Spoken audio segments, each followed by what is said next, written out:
गुरुर्ब्रह्मा गुरुर्विष्णु गुरुर्देवो महेश्वरः गुरुः साक्षात् परब्रह्म तस्मै श्री गुरवे नमः। वसुदेवसुतं देवं कंसचाणूरमर्दनं देवकी परमानन्दं कृष्णं वन्दे जगद्गुरुं।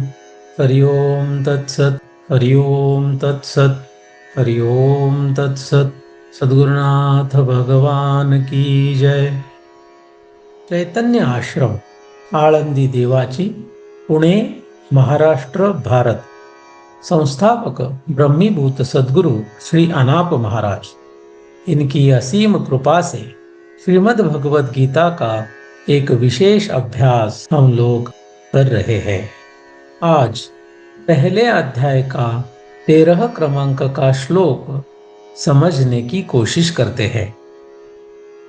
ततः शंखाश्च भैर्यश्च प्रणवानकगोमुखाः सहसैवाभ्यहन्यन्त सशब्दस्तुमुलोऽभवत्। इस श्लोक की अवतरणिका।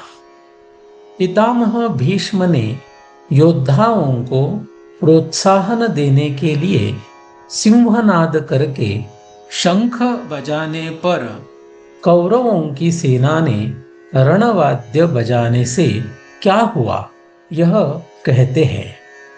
पदच्छेद और शब्दार्थ। ततः उसके बाद, शंखाः शंख, च और भैर्यः भेरी या फिर नगाड़े, च और प्रणव आनक गोमुखाः ढोल मृदंग नरसिंघे, सहसा एक साथ, एव ही, अभ्यहन्यन्त बजाए गए, सह वह, शब्दः ध्वनि, तुमुलः बड़ा भयंकर, अभवत हुआ। इस श्लोक का अन्वय। ततः सहसा एव शंखाः च भैर्यः च प्रणवानक गोमुखाः अभ्यहन्यन्त सह शब्दः तुमुलः अभवत्। विसर्ग संधि के साथ अन्वय कैसे होगा? ततः यह जो शब्द है उसमें जो विसर्ग है उसके बाद स आया है। इस कारण विसर्ग को विकल्प से विसर्ग या फिर स ऐसा हम लोग लिख सकते हैं। शंखाः इस शब्द के बाद च है, तो विसर्ग के बाद च आने से विसर्ग को श यह आदेश होगा। भैर्यः इस शब्द में जो विसर्ग है उसके बाद च आने से उस विसर्ग को हम लोग श हलंत ऐसा आदेश दे सकते हैं।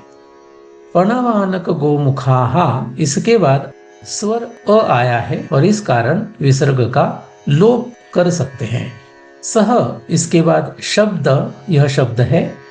सह और एषः इन दो शब्दों के विसर्ग के बाद रस्व अ के सिवाय कोई भी स्वर या फिर कोई भी व्यंजन आए तो विसर्ग का लोप होगा। शब्दः इसके बाद त है तो विसर्ग को स का आदेश होगा। तुमुलः इसके बाद अ है, इस कारण विसर्ग को उ का आदेश होगा।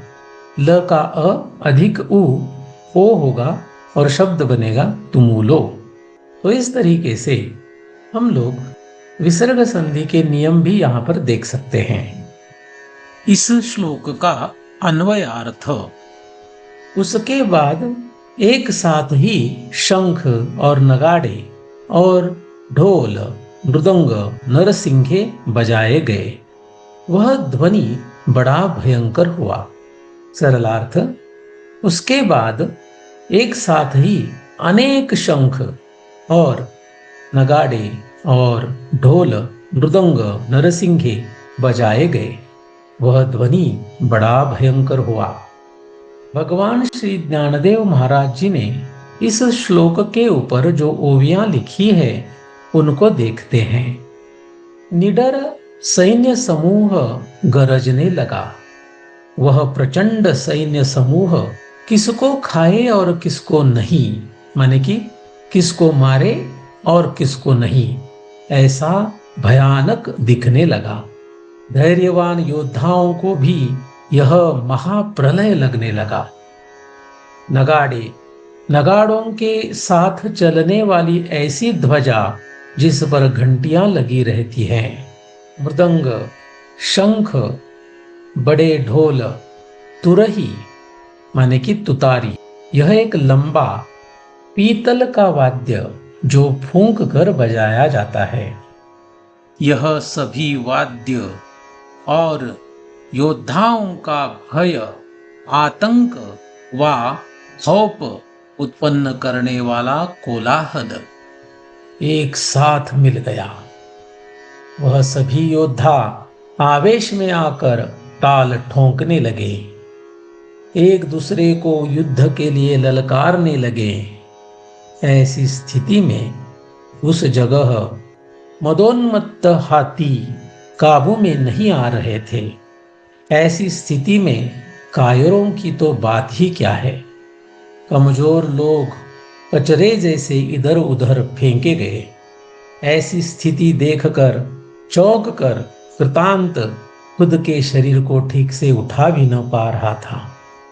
कई लोगों के तो खड़े खड़े ही प्राण निकल गए।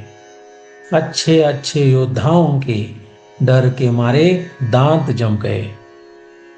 रणधीर, रणशूर आदि उपाधियों से सम्मानित प्रसिद्ध पुरुष भी ठंडे पड़ने लगे। ऐसा अद्भुत वाद्यों का नाद सुनकर ब्रह्मदेव भी व्याकुल हुए। आज प्रलय काल आ गया, ऐसे देवगण कहने लगे। इस तरीके से भगवान श्री ज्ञानदेव महाराज जी ने इस श्लोक का अर्थ किया है। तो आज के लिए बस इतना ही। पुंडलीक वरदा हरि विठ्ठल श्री ज्ञानदेव तुकाराम पंढरीनाथ भगवान की जय। माऊली ज्ञानेश्वर महाराज की जय। जगतगुरु तुकाराम महाराज की जय। सद्गुरुनाथ भगवान की जय।